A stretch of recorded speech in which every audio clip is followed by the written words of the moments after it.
Welcome everyone to the PyreSwap show for Thankful Thursday and Theoretical Thursday.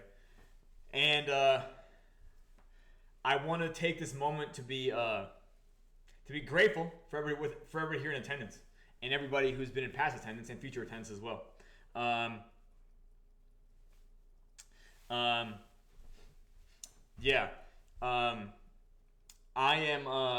a couple things we can talk about today. So first of all, I noticed in the last 24 hours on the price charts of PyreAVAX, PyreBNB, and PyrePhantom, they were all within less than a point of deviation from the last 24 hours.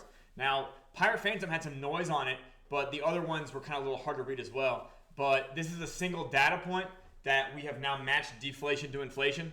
Does that make sense? This is not a trend yet. This is not yet proof. That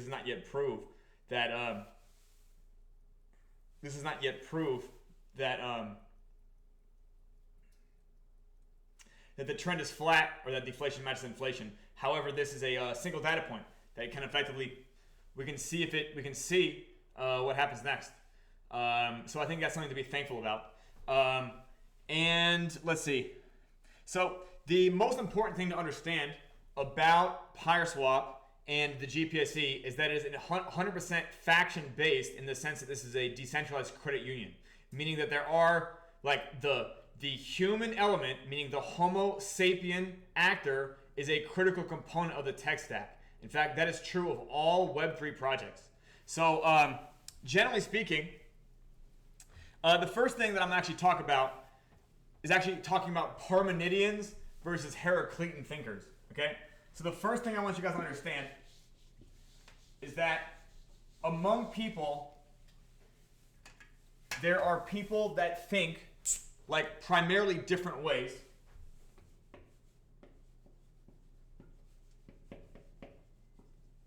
Heraclitans versus Parmenidians. And has anybody actually heard these two names before? These two labels? I'll wait. No? No, you guys have never heard this? Okay. I'm really sorry to hear that because I definitely should be talking about this more and more.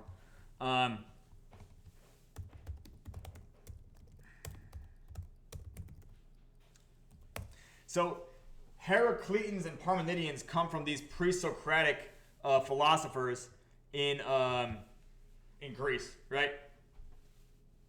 I hope it does. And basically, there was a philosopher named Heraclitus and another philosopher named Parmenides.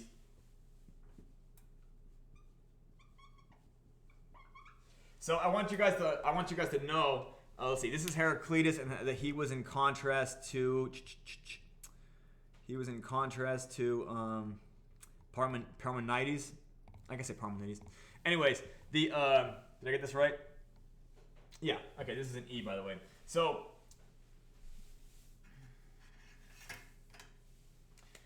Heraclitans and Heraclitus. This is a like dynamic worldview. This is a dynamic worldview, and this one is a static worldview. Does that make sense? So Heraclitans in general, you can think probably of every single human you've met on a spectrum between Heraclitans and Parmenidians. And certain people, they view the world as mostly, they focus on what's staying the same, and others focus on what's always changing. Does that make sense? So Parmenides, they think of the world as it's always staying the same, and Heraclitans pay attention to what's actually changing. And then some people, by the way, you can also notice that this splits in the political spectrum as well, because certain people think that certain aspects of the economy are moving and they should be standing still. Other people think that things are standing still and they should be moving. Does that make sense? Do you guys get it? So generally speaking, I've noticed I am a hyper Heraclitan, by the way. So I've noticed that when I try to explain how this works, the more Parmenidian someone is, the more they completely miss what I'm trying to talk about. Like they are in fact completely like, we could be native English speaker to native English speaker, and it might as well be like speaking Esperanto to ancient Egyptian hieroglyphics. It is like literally like we're not talking about the same thing. It is. I will say this, that Parmenidians also, for whatever reason, they don't tend to think about the human layer. They can't see the human layer. They don't understand the human layer. They are. It's a mystery to them. Does that make sense?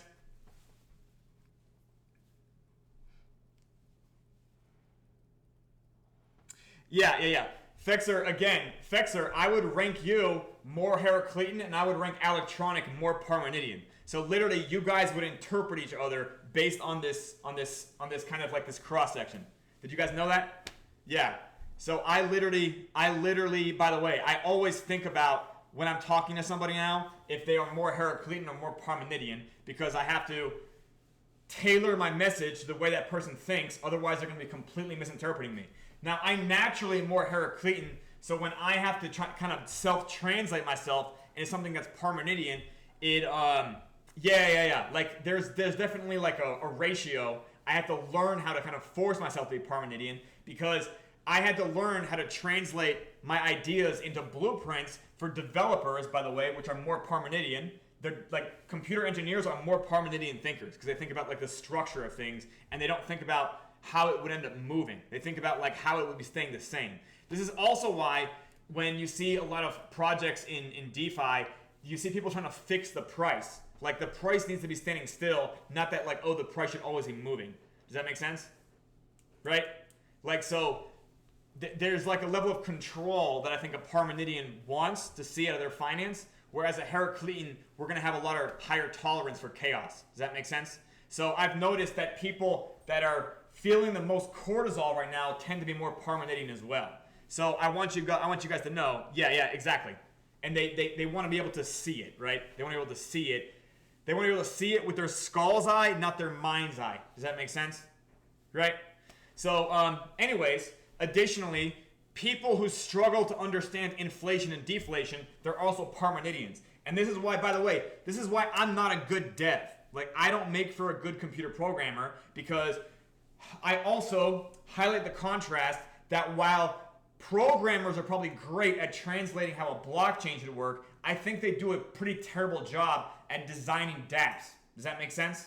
Because like when you're designing a dApp, you need to be thinking about all the different types of users you have, like the avatars of those users, and how they're all trying to get their own agenda. Does that make sense? Like they're generally speaking, I see that they build dApps and they try to put every user in the same category. Does that make sense? And I think that is not really build a more economically robust dApp. It doesn't build a robust microcosm of economy. Does that make sense to you guys? So I want you guys to understand that like this contrast is always there. If you're just more Parmenidian, or how should I say, if you struggle to understand what I'm talking about, you're more Parmenidian. That's just across the board. That's true. Does that make sense? People, when I speak and they intuitively understand what I'm saying, they just have a Heraclitan worldview. Because I just constantly think about all the factors that are changing. I just constantly think about like looking at, it literally is like, imagine if we had a grid, right? Imagine if we had like a grid, some of us would be looking at cells and some of us would be looking at intersections. Does that make sense? We could end up with the same number, but we're looking at the same, like the opposite things. Does that make sense? You know, it's 0x, but it's not the same thing. Yeah, it's not though, because like there are creatives, like they say that the right brain are creatives. Sometimes creatives are good at making like a motion picture, which is still like a Heraclitan thing, or sometimes they're like a sculptor. Does that make sense? Which is more like a fucking Parmenidian thing. Does that make sense? So like I think that this matters more. Yeah, like it's better to describe it as Parmenides versus Heraclitus back in ancient Greece. Yeah, but Javery, but not even more about like, that's like more like color cones or whatever. And I think the fact that people's computers are rendering the color differently, I think this is literally like your worldview going through life. It's not about whether you're more artistic or more creative or more executive. It's a different fucking spectrum completely. Different spectrum. Because there's also creativity, which is the back of the brain, and then executivity, which is the front of the brain. Does that make sense? Yeah, thank you, Trigger.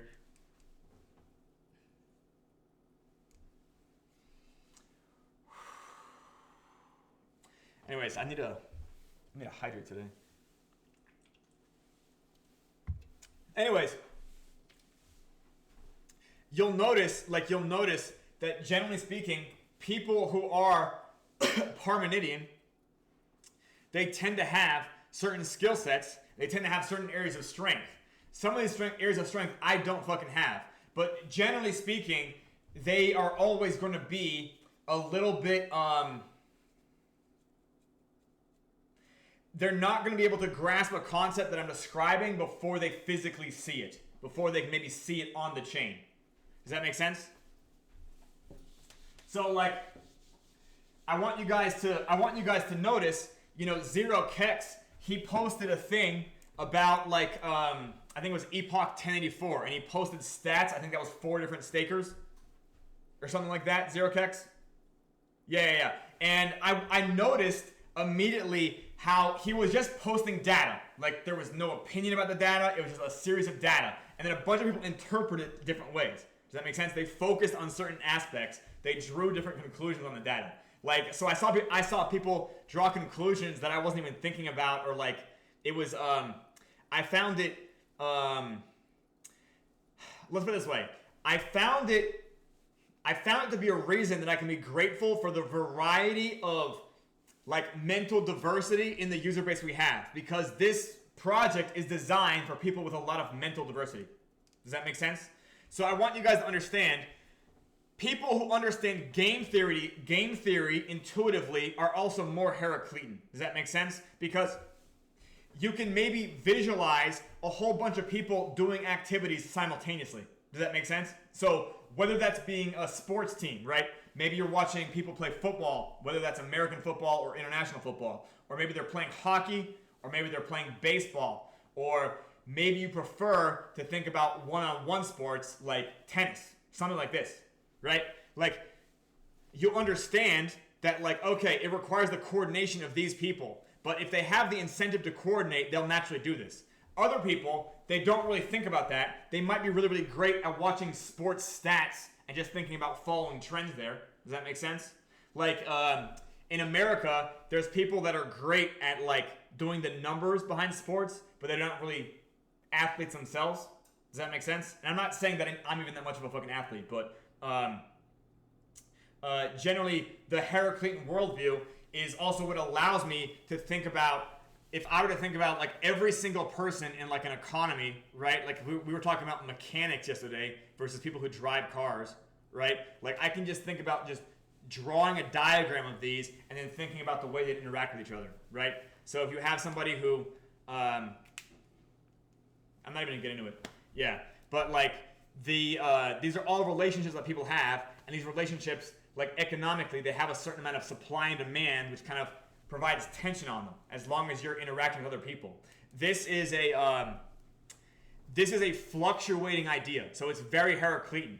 Like if you understand that people who work as mechanics, they have like this day-to-day of like work they get done, and then there's surges in demand and then lulls in demand for mechanics, right? And it has to do with cars, like it has to do with, whether or not people have the ability to do car maintenance, or whether or not people have the ability to buy new cars, or whether people are buying pre-owned cars, like whether or not there's a holiday that gets a lot of people to drive drunk and they get into small accidents here and there and they end up taking it to the shop for that. There's all these reasons why you would see these surges and I guess crashes in demand for a car mechanic, right? But like the fact of the matter is that they just price their business model in a way where they can just be focused on being a car mechanic the whole time, and they create a consistency for this. Especially if somebody owns a garage, they just pay their mechanics a wage while they end up dealing with the feast and famine aspect of it. Does that make sense, everybody? Right? So like people who are Parmenidian, they don't really think about, it's very hard to visualize that every single human actor is in a state of flux, because to me it's like, okay, so every single human is normally awake at a certain time and asleep at a certain time, right?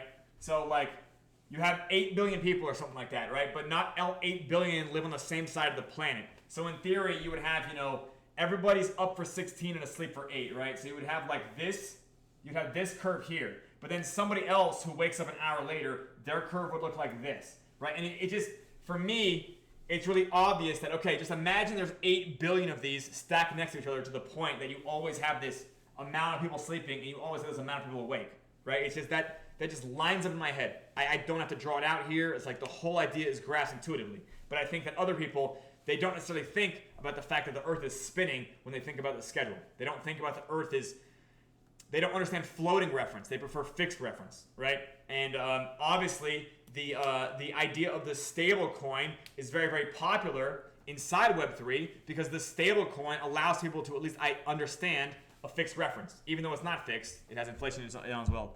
What's up, Naldo? Well, Jabri, even if it's flat, we'll say it's spinning on its axle. What's up, Naldo? Today we can't actually demonstrate the IWV because this is not the time slot. But we are definitely talking about, I think, the way that people's brains are, and that's just Heracleitans versus Parmenidians. But again, it's okay. Like, it's okay. Like, just understand. I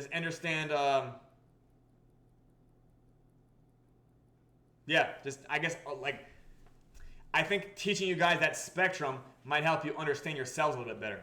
But yeah, okay. I mentioned price charts, right? So over the last 24 hours, they all had less than a point of differentiation. I think that's like a good data point. If it keeps up over the next 7 days, then in theory, we have effectively reached the promised land of inflation being balanced with deflation. Does that make sense to you guys? And the Onion Futures Act was requested as something to discuss. So if you guys want to learn about this, this was just an example. And here, you can bring it back to screen share.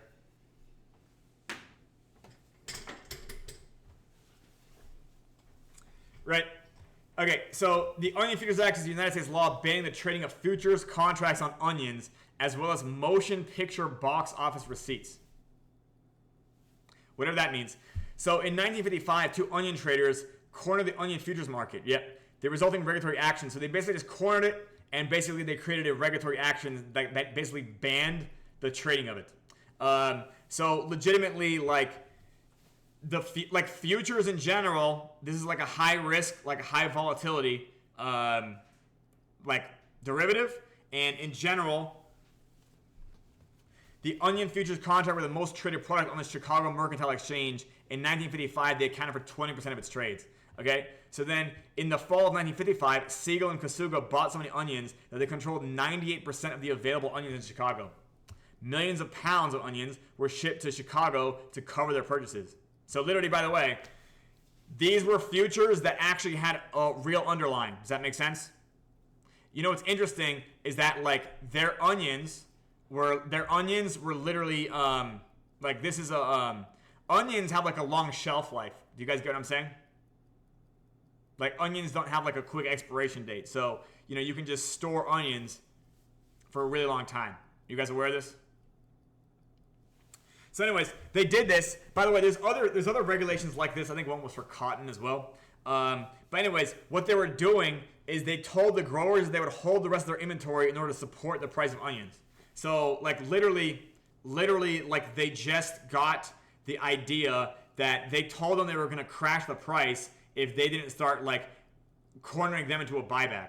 Now the fact of the matter is that these farmers were also getting pulled into a greed trap. Does that make sense? So these guys that are driving up the price of onions and then controlling the fuck out of the supply, they're driving the price of it up. So the onions, the farmers who are selling these futures contracts, they feel great about it, right? They end up making up a lot of money, but just to now avoid the pain that is now effectively what's required to trade for that pleasure, they ended up going to the government and apparently, yeah. As the growers began buying onions, Siegel and Kasuga accumulated short positions on a large number of onion contracts. So they're just gaming the market. And they also arranged to have their stores of onions reconditioned because they started to spoil. Does that make sense? So they shipped them outside of Chicago to have them cleaned and repackaged. The new shipments of onions caused many futures traders with excess of onions. So this is effectively smoke and mirrors, and they use this to cause chaos in the onion market. This is an example. This is an example, by the way. By the way, so many onions were shipped to Chicago in order to depress prices that were onion shortages in other parts of the United States. This is an example of information asymmetry and these localized these localized bubbles can end up getting hedged out. Same concept, Heracleitan. If there was more different onion markets. Does that make sense? Like Chicago being this central locus for onion markets and these onion futures, we're creating this weird fucking bubble of demand. Do you guys get what I'm saying? Like they created this onion bubble and they ended up causing regulation over it because they gamed the market to the point where they were basically manipulating it. Do you guys get it? Information asymmetry. So they were literally taking spoiled onions and then shipping them around in a circle to convince everybody that they were like new onions. What's funny here is that all the people they're convincing are looking for their alpha in some other way. Like they're observing to see if onions are moving. Yeah, reminting onions. But again, the fact that onions spoil does solve this fucking problem. Do you get what I'm saying? But like I think these guys were just trying to like do whatever they could to basically just like keep their plates spinning, and they caused a bunch of chaos, and they ended up with a regulation over it. Yeah. Is this regulation necessary? I mean, like, they do other futures like this right now. And generally speaking, like, a futures contract can be written between anybody. Does that make sense? So, like, generally speaking, if you keep these derivative contracts decentralized as well, like, they have the ability to make sure that, like, market anomalies over here can get arbitraged away over there. Does that make sense? Like literally there was onion shortages in other parts of the country. Does that make sense? Do you guys get it? Like it blows my mind. They had so many onions there, like, oh no, we're gonna crash the price. But really everybody else was effectively reaping the benefit of that. It just so happened that they happened to corner that much of the market through the use of derivatives. Yeah. I hope this makes sense to everybody. Generally speaking, one of the things that the internet does is it spreads information around. So this is during a pre-internet market where you would have these gigantic, I guess you could say, cliffs of information asymmetry. And people would be fucking straight up, charading an onion trade, right? They were literally like sending off spoiled onions to get cleaned, probably just to like clean off the outer skin and then repackage them, and then people thinking these were new onions getting shipped into Chicago. And it was the whole thing was again just a con game, I guess. Yeah. But in general, yeah, that's this stuff happens. This stuff happens regularly. Yeah, and it has to do with like I think even like the Big Short had this problem where people were creating fake ratings because they didn't want money going to other ratings that were more lenient. Does that make sense? Like they had this kind of like conflict of interest. Yeah. Anyways, then you have a regulation over it, and I guess they threw in movie tickets. Yeah, Motion Picture Association. So they lobbied for it. So there was box office futures. Now, what's interesting there is that I don't think that these box office futures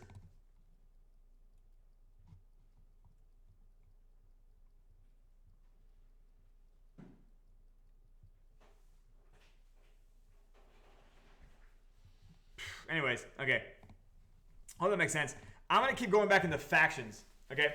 So the factions aspect is very critical to the GPSE, and it was my opinion that we needed like a larger user base first for either factions to naturally form or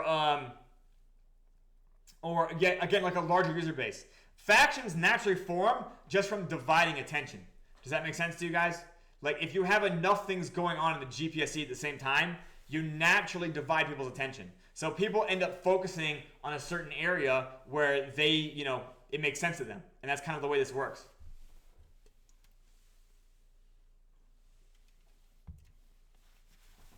Everybody follow me?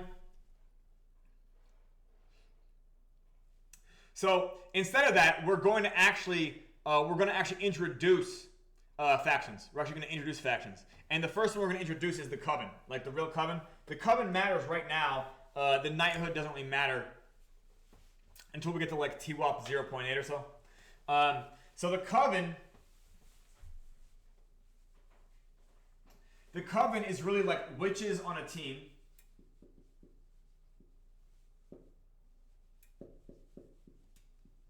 However, witches who are not in the coven are also witches. Like any player that is effectively doing their own thing for whatever reason, they are effectively playing a witch game. Does that make sense? So like there are coven witches and there are non-coven witches, right? In contrast, there are knighthood knights, but there isn't really any individual knights. Like if you're an individual knight, you're an individual witch. Does that make sense? Yeah. Right? Coven witches on a team. There's also, yeah. I guess I'll put it like this. Yeah.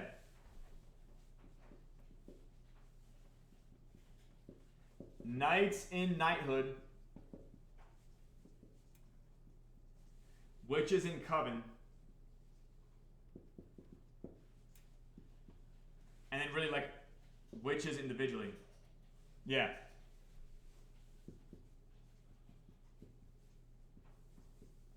These right here are really like the three most general defined roles.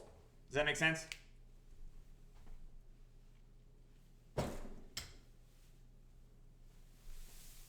That's not it. Okay, here it is.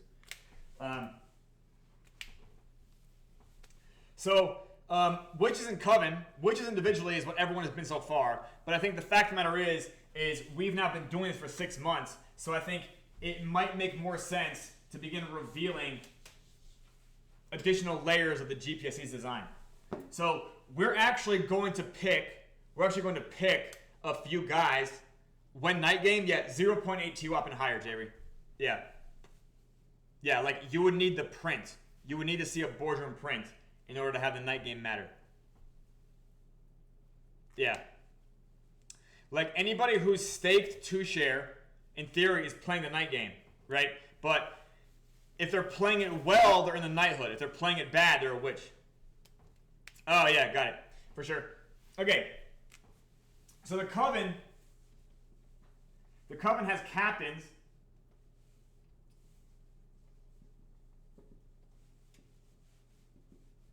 And these are called channelers. And this word right here really just means high-ranking witch, right? And generally speaking, the channelers are they have the ability to be like a little bit more loosely committed to each other than the knighthood. The knighthood is way harder on the teamwork side. Does that make sense?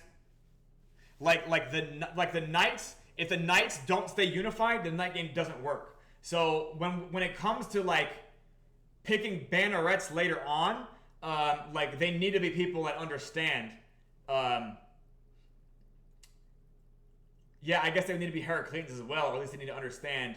Well, it is what it is. But anyways, so there's actually a bunch of people that I think would be good fits for channelers.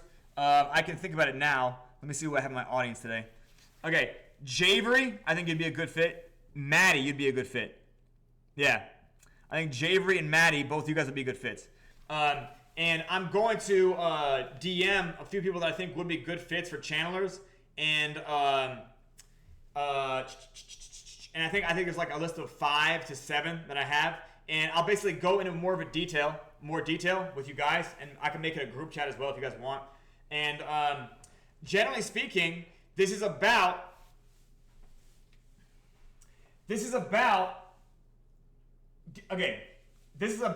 realizing the level of control you have over the witch game is not just based around like I'm gonna individualistically stake last. Does that make sense? Like that doesn't really do anything. Like that doesn't really create a faction.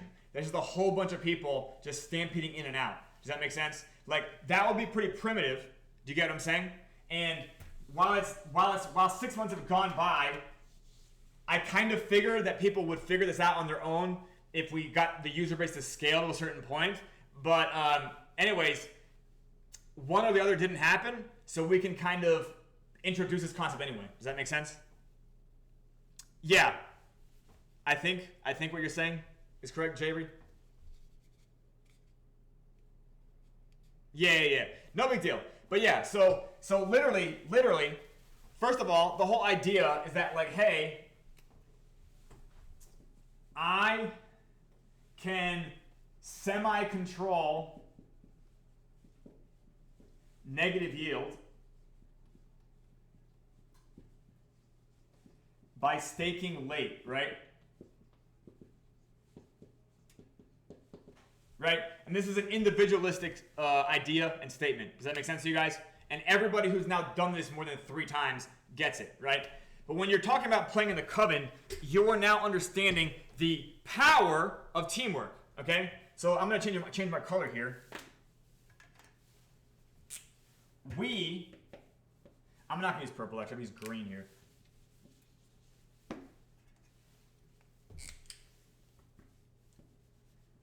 We can semi-control positive yield.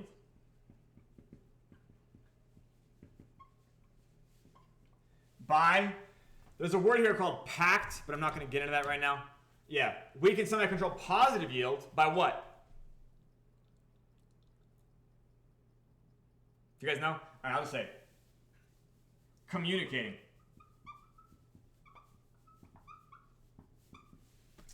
I know that, like, the human condition is very foreign to a lot of you autists. I'm joking. But generally speaking, this is why we talk about this being a decentralized credit union. Yeah. Yeah. Maddie, you know what? Not even that much math. Not even that much math. Yeah. Yeah, not even that much math. Yeah, like less, yeah. Yeah. You can semi-control positive yield by communicating. And if you guys remember from the diagram, all the net yield here is by figuring out how to offset the negative yield by picking a target for positive yield.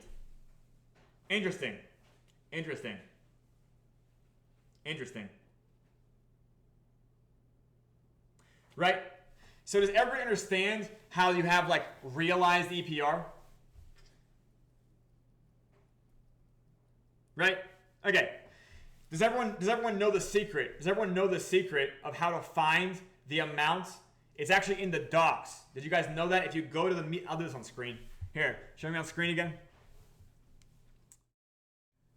If we go to the documentation and we go to smart contract addresses, and I guess this is a bit of an Easter egg because I know we don't really declare it like this, but this is definitely more like a channeler or maybe like a more advanced way of understanding PyreSwap. If you go to the Mead address and you open it in Block Explorer here and we go to Phantom Scan, you can literally see how much Pyre Phantom is in there for next round. Right now we have 617, right? Does that make sense to you guys? Now, right now during Genesis, this amount is a little bit harder to predict because all it takes is one person to claim and then you'll end up with like thousands getting sent there, right? But it's definitely going to have its own variability. Does that make sense? I think when we were first calculating it, it was like 12,000 or yesterday. Like yesterday was 12,000. Today it's 600, right? Correct, Javery. Yeah, 100%.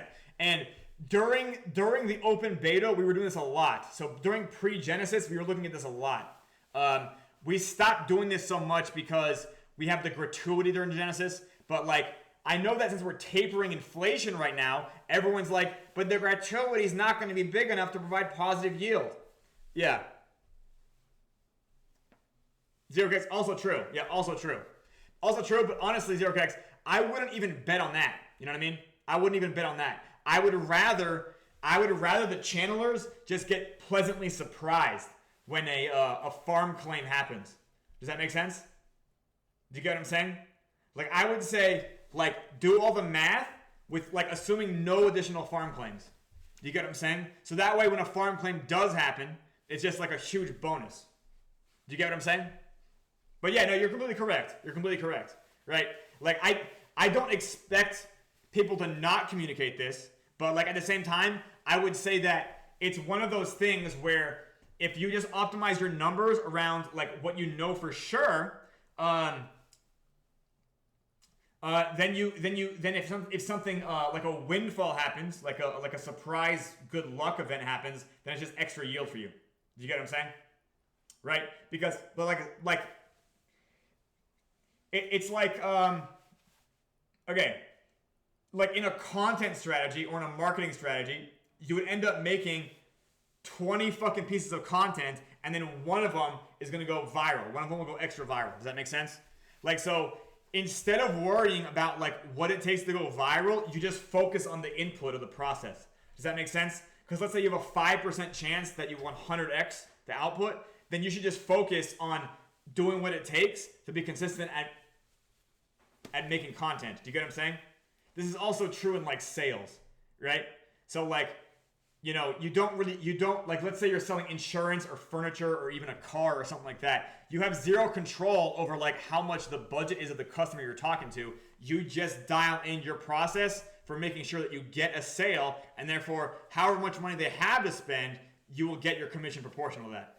Does that make sense to you guys? Like, so I think that it makes more sense. Do you guys understand what I'm fucking saying right now? Yeah. Yeah. Right. Not so much sell me this pen, but yeah, I get what you're saying. Like literally it's more about like you just focus on having a system, and therefore when the system pays out extra well, it doesn't mean anything because you're just staying consistent to the inputs, and then the outputs will be variable anyway. Right? Anyways, okay. So we can somehow control positively by communicating. Right? Who here remembers this? From yesterday or the day before, or I don't know how many times I've talked about it now. Yeah, exactly, Javery. Exactly. Yeah. Like, so when you're playing, like, okay, Javery, assume you're a channeler, and let's say you and 4 other channelers, you basically just look at the epoch, right? You guys are gonna have different schedules or whatever, right? But like whoever's in there, you can literally just come up with a conclusion that like, hey, we expect 10 stakers. Just always assume, right?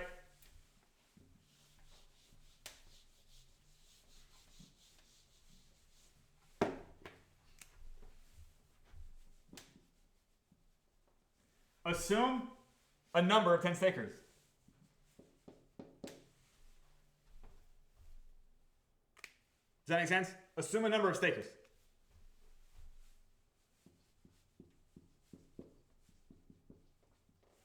Right? And if you can assume a number of stakers, you can also do what? You can also assume a smolder cap. Right?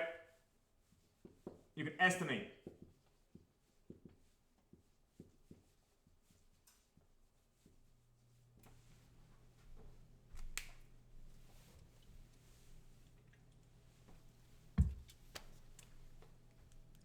Total stakers, Jerry. Yeah. Estimate smaller cap. Right. Because then Maddie. Oh no, you don't want to estimate, Maddie. You're not estimating. You're prescribing bag size. You are prescribing bag size. Because this is, again, a credit union or a credit association is not a fucking smart contract. It's not a fucking concrete building. It's not a vault with a thing. It is a group of people. Yeah. Does that make sense? So Maddie, let's assume Maddie, it's you and Javery as the 2 channelers.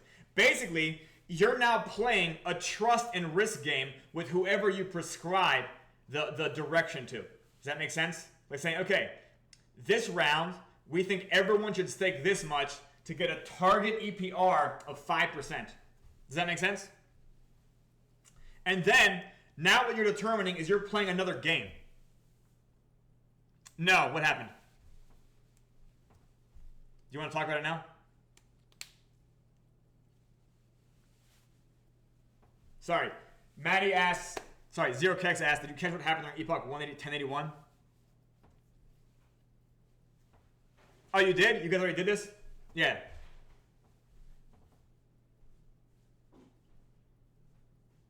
You tried it at least, right?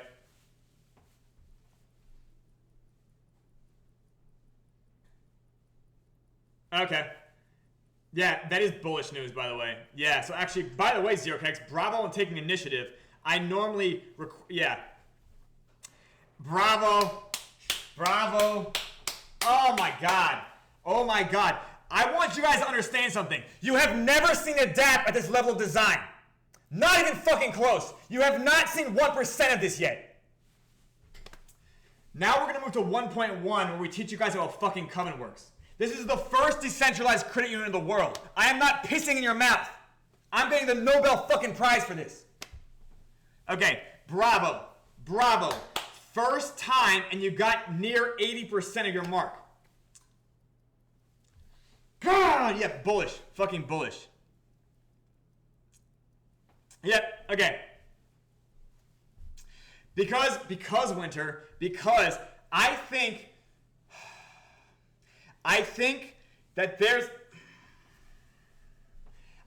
that when I say things like red candles can't kill this project, Winter, there are still people who think I'm lying.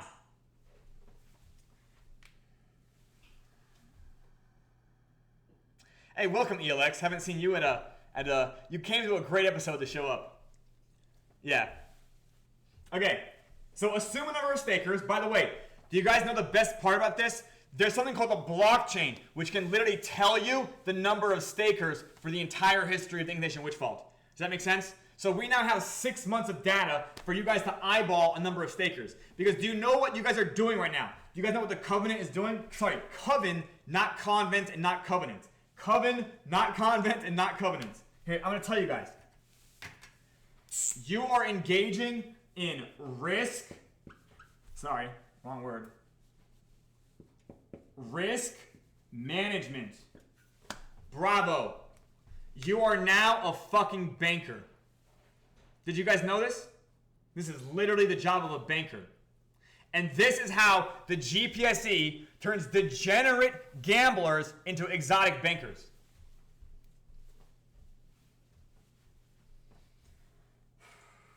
But you know, I'm really thankful that like we definitely have like the type of people who really discover this project and they really tune into it. I'm really glad that I can be so bullish on you guys, that you guys can actually get to this. Because the fact of the matter is, by the way, Zero Kex, you just proved, if you guys did this at Epoch 1081, you just proved it's a real credit union. You guys really proved this is a real fucking type of bank.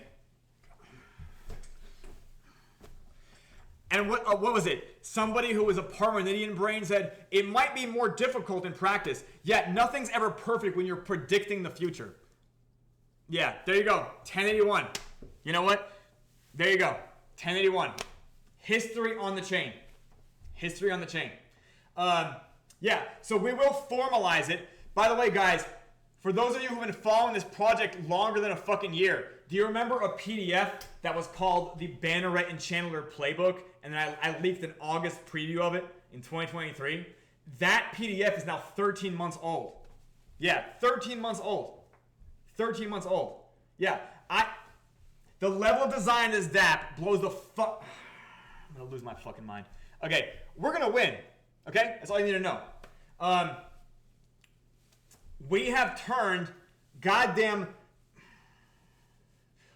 created a risk management system in DeFi now. Like literally decentralized risk management. You just watched history happen, what, 7 epochs ago? 7 epochs? I don't know. I don't even know when Epoch 1081 was. What are we looking at here? Let me look at this thing. Okay, this is refreshed.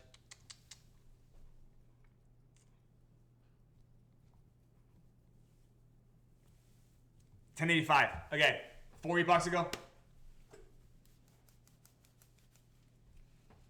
Okay, assume a number of stakers. Estimate smolder cap. You guys understand this? Now here's the best part, because I want you guys to understand there is a depth to the Coven game. Because what you figure out is that you're building a circle of trust. Do you guys know the movie, Meet the Parents? Shit, we're gonna get memes for that, okay? We're gonna get those GIFs. I'm gonna get those movies. I'm gonna draw Ben Stiller and De Niro in the witch hats. Okay, guys? All right. Mr. Producer, would you take a note? Remind me later. Okay. Yeah, we will in fact create Meet the Parents memes. If you guys have seen the Alec Baldwin ones from Glengarry Glen Ross, we're definitely gonna do the Meet the Parents ones with the witch hats. Okay. I'm right. Yeah, for sure. Anyways. I'm gonna write that down on the bottom of the whiteboard, but you guys can't see it to remind myself later.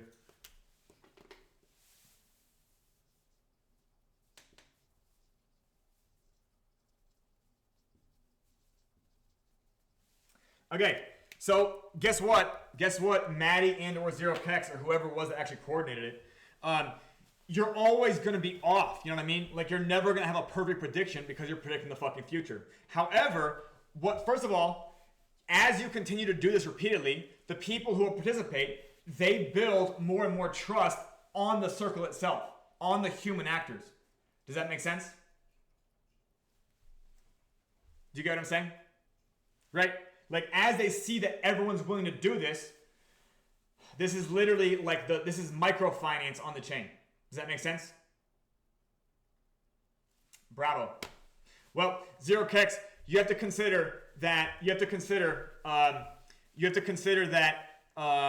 not everybody's in the same time zone. Not everybody plays 4 times a day. Does that make sense? So certain things like this, when it comes to organizing the channelers better, things like time zones, you know what I mean? Things like that matter more. But generally speaking, it begins, by the way, the fact that the yield gets consistent allows more and more people to get bullish on playing the game. Does that make sense? So as the channelers get good at the game, they end up with more people willing to effectively allow them to guide them. So the channelers have the ability to get very, very rich just because there's a whole bunch of people that are basically letting them call their shot. Do you get what I'm saying? And the fact of the matter is, this is also why we don't just have one channeler. We need 27 of them. Like, long term, not right now. But like, yeah. Yeah, you know what? Zero Kex, I just believe you. If you got 3.9 with a goal of 5, like, that's fucking phenomenal. Because I literally had not taught this yet. I just put the idea in people's heads. Does that make sense? Right? We also don't have people in the actual channeler chat yet. We don't have, like, some actual channelers picked. Right? So we're actually going to do that over the next few days. And then, yeah, Zero Kex, by all means, you can be the channeler training liaison. You know? Yeah. Yeah, you know what, Alessio? The night game has even more teamwork involved, by the way. I want you to know that. The night game is impossible to play individualistically. Like, if you don't communicate in the night game, forget about ever getting a print post-Genesis. You can meet up to peg. You can meet up to peg, but by that time, your total supply will be fucking...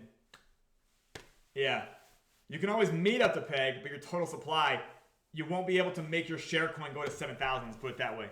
If the Knights learn teamwork, they can make the share coin go to 100 grand. But if they don't learn teamwork, yeah, you'll get prints, but they'll be smaller each time. Does that make sense? So anyways, first of all, Alessio, Zero Kex said the first time they tried it, they had a goal of 5, and they actually realized they did finalize 3.9. That's a little under 80%. That's pretty good, actually. Yeah.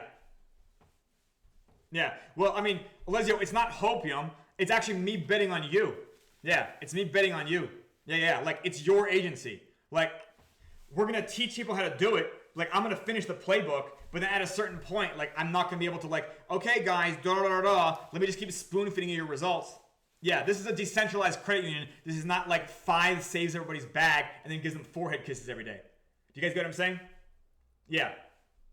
However, people who are channelers now, if they want to switch teams to bannerets in the future, they absolutely can. However, channelers and bannerets, they really can't be friends with each other without fucking up. Yeah, let's put it this way. The information asymmetry there, similar to even the whole onion market regulation thing, it can cause a lot of chaos and a whole bunch of dissatisfied people. So, yeah, when for Kiss airdrop, yeah. We'll, you know what? We'll launch an NFT collection, and it'll just be pictures of me kissing foreheads. You know what I mean? And we'll just send that to every wallet who is in Genesis. I'm kidding. Okay. Anyways, assume a number of stakers. Assume. Again, you're not going to know until it happens. Does that make sense? By the way, it's not just assume a number of stakers, it's also assume a number of stakes. Because guess what? As the game gets more advanced, you're going to have knights. When the coven gets more advanced, the knights have a greater incentive to screw up the witch's assumptions. Did you guys know this? Because now, it's not just flogging because it smolders you. You can now flog to erode the witch's confidence in the channelers. Do you guys understand that level of the game? If you're playing for the knights, you can flog just to make the channelers look stupid. Did you guys think about that? Yeah. Levels upon levels upon levels. You have not seen 1% of this shit yet. Because that social good is part of the credit union.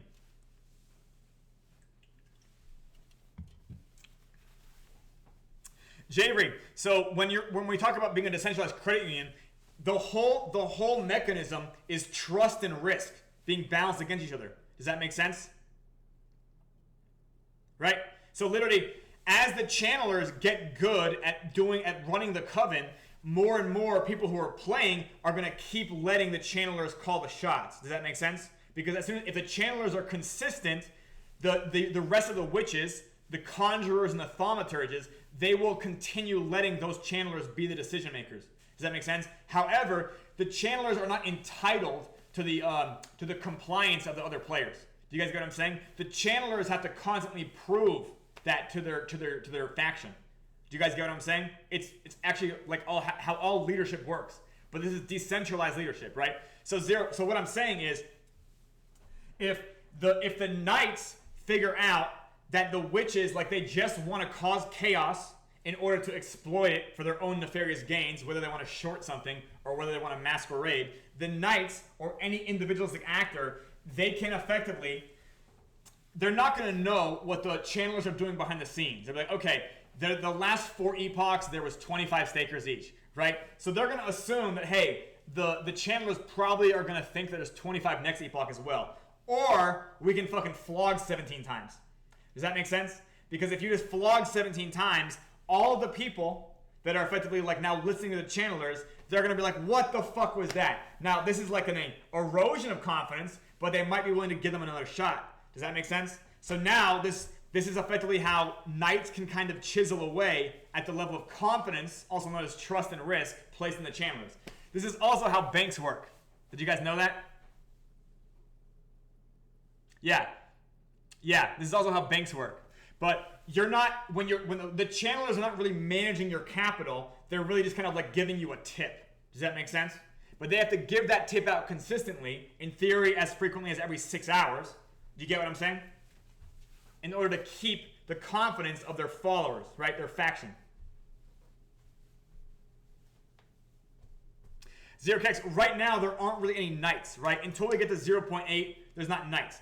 Really, until we get to the meeting threshold, it's a really easy time to play the witch game, right? It's all shielded right now, right? When we get to the meeting threshold, there will be a division of agendas. Do you guys get what I'm saying? So right now, we're in a comfortable little low spot where meeting doesn't really happen.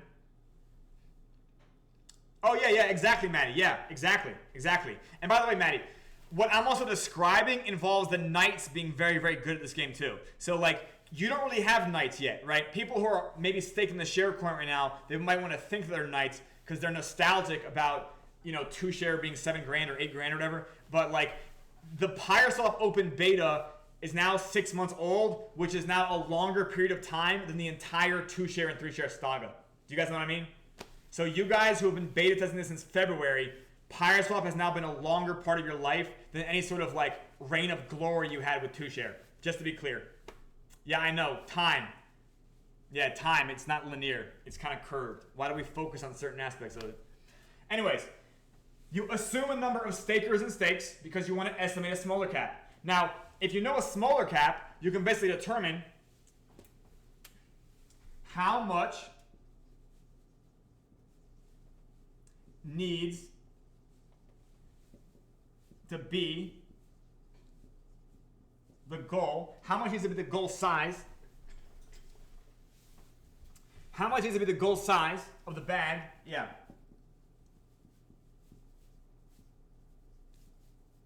Per player. Now guess what? Like literally, this is a prescription. Like, hey guys, we recommend you stake, I don't know, 1,000 or 10,000, whatever fucking number, whatever token, whatever price, I don't really care. You're gonna stake a number, 777, right? And effectively, while the channelers can also figure out who's undermining them because all of that data is on the chain. Do you guys get what I'm saying? So the fact of the matter is, if you think about, I know that in regular DeFi, there's always this concept that a whale's gonna come and fuck it up. I've explained this several times. The whale is not the most advantaged position. Does that make sense? And the channelers, through teamwork, can absolutely make it they can push the whale to the sidelines. Does that make sense? We've already seen how that happens naturally. It's almost like whales get benched naturally. Yeah. Yeah, whales get benched naturally. So if whales are fucking it up, the channelers can also incentivize the whales benching themselves. Yeah, promise you it'll happen. Yeah. I remember in other scenarios, when we were doing the Senior Circus campaigns, we would also have these whales. They would just show up in the Discord because they couldn't figure out what the fuck we were doing, right? If they have like a large bag, like they have a lot to risk, they're gonna do what it takes to get more information, right? Or they're not a real whale. Let's put it that way. You guys get what I'm saying? Whales don't become whales because they're not paying attention, like they're not gathering information. Yeah. Does that make sense to you guys? Yeah, again, risk management. Yeah. Yeah, like literally, like I guarantee you the richer investors are more informed investors. Yeah. So like you think that they're not also watching? Get the fuck out of here. Yeah. And if they aren't, or if they don't think like that, they are faking their bag. Does that make sense? Or they're going to be intermittently rich, and they'll probably lose it next year. Do you guys get it? Anyways, apparently Zero Kex has already figured this math out, and Zero Kex is already trying to. By the way, Zero Kex's troop, he's inside the Senior Circus, so he himself is not a channeler, but he will be the channeler liaison here, and yeah. Yeah.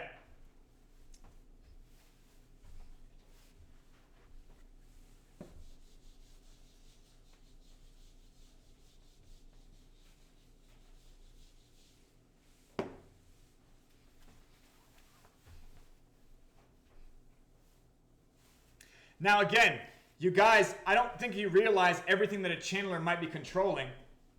Do you guys remember we talked about how showing a higher realized yield increases participation in the game?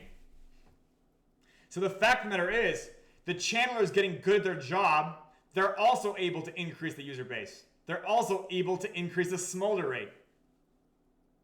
Now granted, if you have less money in there, you're not burning as much, but the fact of the matter is you're still increasing the demand for the utility.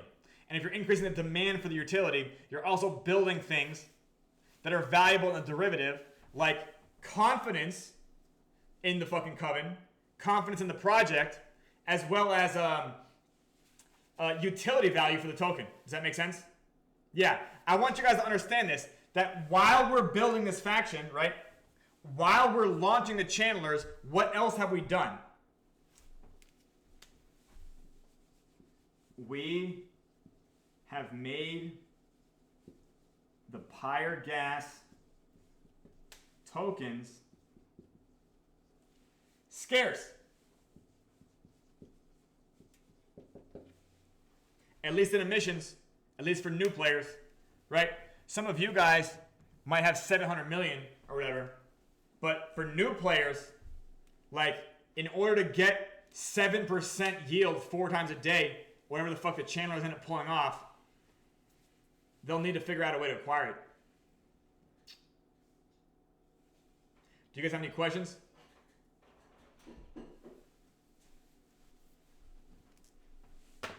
We're going to keep making the channeler faction and the coven, the coven being the witch faction, the channelers being the captains of that faction, the theme for like the next week or two. This is not that hard, but there's just multiple things about this that are really not on chain that you need to understand. Okay, do you guys understand that like Satoshi Nakamoto, in order for him to build this trillion-dollar project and then create a derivative multi-trillion market cap industry, he had to spread ideas into people's heads? Do you guys know that? Like it was literally like the Homo sapien actor is a critical component of the tech stack. Okay? Like if you don't have that actor in this tech stack, it doesn't matter. Does that make sense? Do you guys get it? Yeah.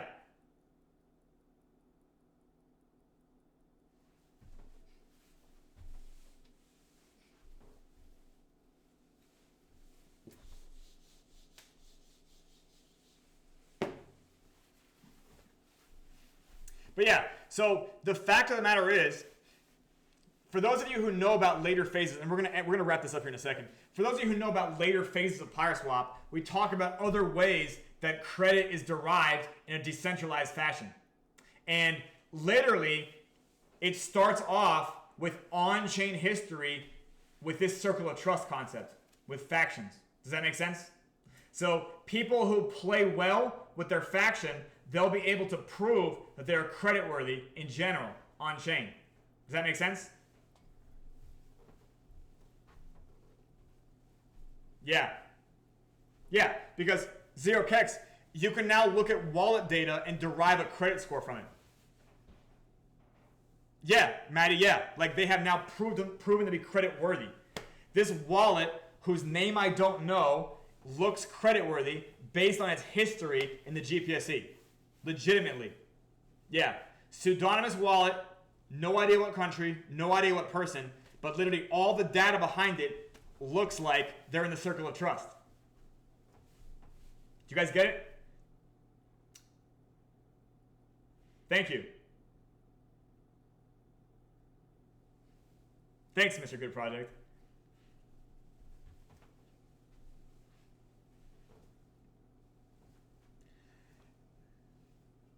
Yeah, a credit union or a credit association. This is a group of people.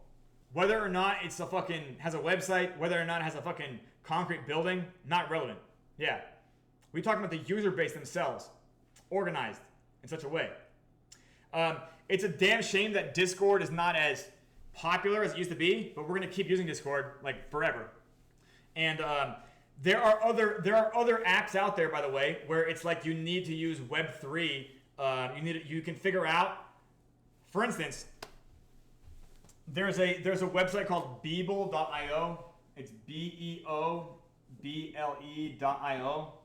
And here you can build like a Telegram style chat, but you need to have a wallet connection to get in, and you can either check for an NFT, you can check for a balance of token, you can check for whatever the fuck you want. Does that make sense? You can literally create criteria to enter like a secret chat. Do you guys get what I'm saying? That are literally based on wallets. Yeah, so I'm not saying we're gonna use Beeple.io right now, but in the future, if the user base gets really, really large, it would make more sense that people even create derivative factions that become their own credit unions and credit associations. Do you guys get it? And one way they could do that, again, we're talking about building a credit union where nobody has to know each other's real name. Do you guys know what I mean? You don't have to know you don't have to explain what country you're in. Yeah. Does that make sense? You literally, there is no data other than the wallet and the wallet history. That's all you need to look at.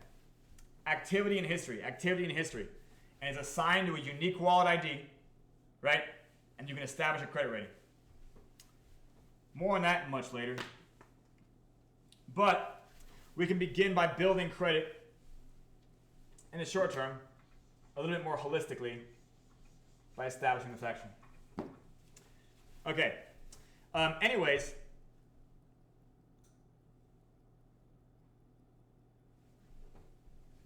Do you guys have any questions? Because I can wrap it up here.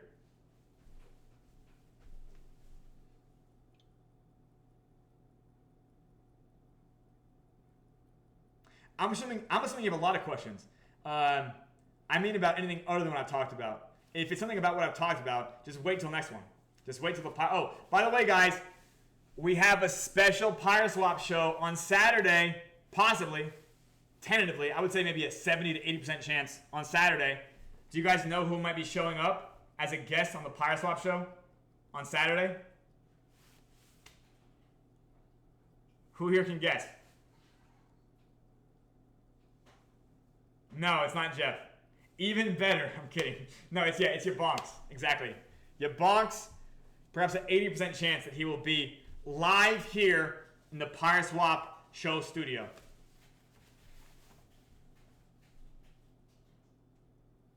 There you go. Yeah, indeed. Okay, guys. Bye. Yeah. I will be DMing people later on over the next couple of days involving the Coven, and also we're adding more people to the troop. Alessio, I don't even know. Yeah, I don't know. Yeah, but it will be recorded at least. Yeah. Yeah, I do not know. Yeah, I maybe I'll know tomorrow. Yeah, thank you guys. All right. Goodbye.